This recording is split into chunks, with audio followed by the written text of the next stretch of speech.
রবীন্দ্রনাথের সোনার বাংলা, জীবনানন্দ দাশের রূপসী বাংলা আর বাংলার মানবিক মুখ্যমন্ত্রীর বিশ্বসেরা বাংলার সমস্ত মানুষকে আমি জাতীয়তাবাদী অভিনন্দন জানাচ্ছি। আজকে আমরা এখানে দাঁড়িয়ে পশ্চিমবঙ্গ সরকারের উন্নয়ন করার এই সভা নয়। পশ্চিমবঙ্গ সরকারের কি উন্নয়ন হয়েছে, পশ্চিমবঙ্গ সরকারের দ্বারা মানুষ কি উপকার পেয়েছে, একথা বলার জন্য আজকে ফুটপাতে তৃণমূল কংগ্রেস নয়। মমতা বন্দ্যোপাধ্যায়ের উন্নয়ন পশ্চিমবঙ্গ কেন, ভারতবর্ষ কেন, গোটা পৃথিবী মমতা বন্দ্যোপাধ্যায়ের উন্নতিকে স্বীকৃতি দিয়েছে, সম্মান দিয়েছে এবং গোটা পৃথিবী তারকে আইকন মনে করছে। আগামী দিন মমতা বন্দ্যোপাধ্যায় ভারতবর্ষ থেকে একজন ওই বাঙালি নোবেলের প্রাইজ নেবে। মমতা বন্দ্যোপাধ্যায় নোবেলের জন্য অপেক্ষা করছেন। তাহলে আমরা এখানে দাঁড়িয়ে তো মমতা বন্দ্যোপাধ্যায়ের গুণগান করার জন্য দাঁড়াইনি, আমরা তো নরেন্দ্র দামোদর দাস মোদীকে গালাগাল করার জন্য দাঁড়াইনি।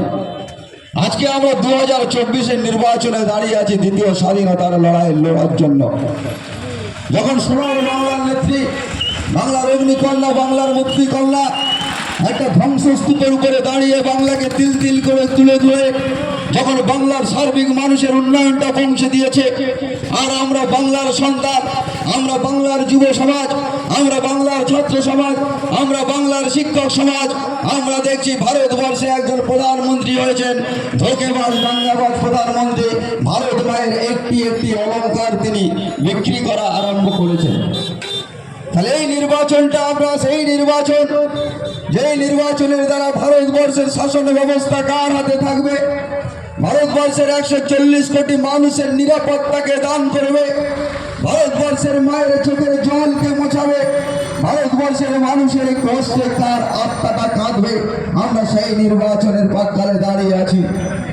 আমরা দেখছি 2014 সালে যে নরেন্দ্র দামোদর দাস মোদী ভারতবাসীকে মিথ্যা স্বপ্ন দেখিয়ে ক্ষমতায় এসেছিল, তার ক্ষমতার একটা বাস্তবায়ন হয়নি, বরং ভারতবর্ষটাকে লুটতে লুটতে, ভারতবর্ষটাকে বিক্রি করতে করতে আজকের ভারত মাকে তার বস্তুটাকে বিক্রি করে দিয়েছে নরেন্দ্র মোদী বিদেশিদের কাছে। ভারত মা আজ হাউ হাউ করে কাঁদছে। আজ ভারত মায়ের চোখের জল মোছাবার কেউ নেই। আর নরেন্দ্র দামোদর দাস মোদী জানে যে মমতা বন্দ্যোপাধ্যায় একমাত্র পারে আমার সঙ্গে লড়াই করতে, কিন্তু বাংলার বিদ্রোহী নেত্রী মমতা বন্দ্যোপাধ্যায়কে ছোঁয়া তো এত সহজ ব্যাপার নয়। তার এতটাই ক্ষমতা দখলের লোক, এতটাই তার ক্ষমতা দখলের লোক যে তার বিরুদ্ধে কথা বলছে তাকে জেলে ভরে দিচ্ছে। আপনারা দেখেছেন ঝাড়খণ্ডের মুখ্যমন্ত্রী হেমন্ত সোরেন তার কথা শোনেনি, তাকে জেলে ভরে দেওয়া হলো। দিল্লির মুখ্যমন্ত্রী অরবিন্দ কেজরিওয়াল, যার নেতৃত্বে পাঞ্জাব দখল করেছে কেজরিওয়াল, হরিয়ানায় তার দল ভালোই চলছে। কেজরিওয়াল তার কথা শোনেনি বলে কেজরিওয়ালের জামার কলারটা ধরে যখন জেলে ভরে দিল, আর কেজরিওয়ালের জামার কলার ধরে জেলে ভরার পরে গোটা ভারতবর্ষ নয়, গোটা পৃথিবী বলছে নরেন্দ্র মোদী তোমার সেই গুজরাটের দঙ্গকারীর যে হাত, সেই হাত আবার প্রমাণ হয়ে গেছে। তুমি গুন্ডাগিরি করছো ভারতবর্ষের মসনাদে বসে। নরেন্দ্র দামোদর দাস মোদীর হাত থেকে ভারত মাকে রক্ষা করতে হবে। নরেন্দ্র দামোদর দাস মোদীর হাতে ভারতের যুব সমাজ, ছাত্র সমাজকে রক্ষা করতে হবে। আজকে সেই নির্বাচনে আমরা দাঁড়িয়ে আছি। পশ্চিমবঙ্গের মানুষ যখন সুখে শান্তিতে আছে, ভারতবর্ষের মানুষ তখন কাঁদছে। যখন 2021-এর নির্বাচনে নরেন্দ্র দামোদর দাস মোদী পশ্চিমবঙ্গে এত কিছু করার পরে, পশ্চিমবঙ্গে প্রতিদিন সেনাবাহিনীর হেলিকপ্টার নিয়ে 8,000 কোটি টাকা খরচ করে সি প্লেন নিয়ে পশ্চিমবঙ্গে ঘুরে ঘুরে যখন চলে গেল, একটিও নির্বাচনে জয়লাভ করতে পারল না। আপকিবার 200 পার 77-এ দাঁড়িয়ে গেল।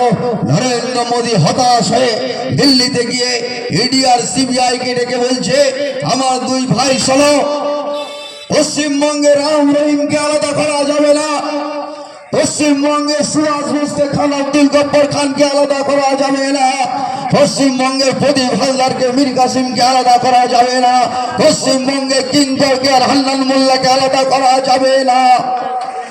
তারা রবীন্দ্র নজরুলের উত্তরসূরি। আমি নরেন্দ্র দামোদর দাস মোদী দেখলাম, আমি যখন সেনাবাহিনীর হেলিকপ্টার নিয়ে পশ্চিমবঙ্গে গেলাম, আমি দেখছি প্রতিটি ব্লকে ITI কলেজ তৈরি হয়েছে, আমি দেখছি প্রতিটি ব্লকে মেডিকেল কলেজ তৈরি হয়েছে, আমি দেখছি প্রতিটি রাজ্য দাঁড়িয়ে নবান্নের 14 তলায় মাননীয় মুখ্যমন্ত্রী সারা রাত জেগে আমপানের পাহারা দিচ্ছে। অর্থাৎ পশ্চিমবঙ্গের 10 কোটি মানুষের হৃদয়ে মমতা বন্দ্যোপাধ্যায় খোদিত হয়ে গেছে। আমি তো পারছি না, তাহলে কি করতে হবে? বলছি একটা চক্রান্ত তৈরি করতে হবে। পশ্চিমবঙ্গের বুকে এমন একটি চক্রান্ত করো যে ভারতবর্ষের মধ্যে একটি রাজ্যে একটি মহিলা মুখ্যমন্ত্রী, যে মুখ্যমন্ত্রী বিশ্ব জয় করে পুরস্কার নিয়েছে, যে মুখ্যমন্ত্রী নোবেলের দিকে দাঁড়িয়ে আছে, সেই মুখ্যমন্ত্রীর চরিত্র হনন করতে হবে, সেই মুখ্যমন্ত্রীকে কলঙ্কিত করতে হবে।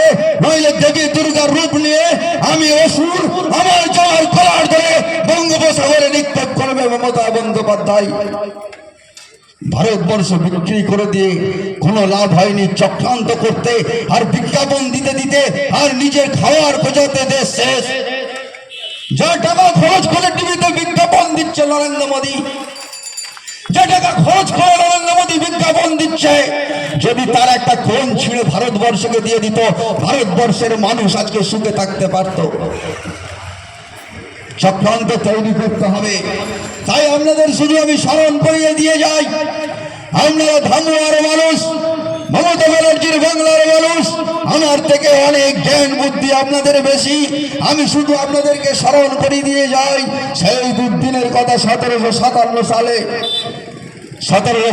সালে সিরাজদৌল্লাকে হত্যা করার জন্য মীর জাফর, উমি চাঁদ, রায় বল্লভ, ঘসেটি বেগমরা যে চক্রান্ত তৈরি করে মীর জাফর মিলে সিরাজদৌল্লাকে হত্যা করে দেশকে 200 বছর শাসন করেছিল। আর নরেন্দ্র দামোদর দাস মোদী সেই চক্রান্ত পশ্চিমবঙ্গের মধ্যে করতে চাইছে, যার একজন হচ্ছে মীর জাফর, যার নাম হচ্ছে ওই কাঁথির নামডালিতে খেন্দা লাগে চুরেন্দু না কুবেন্দু।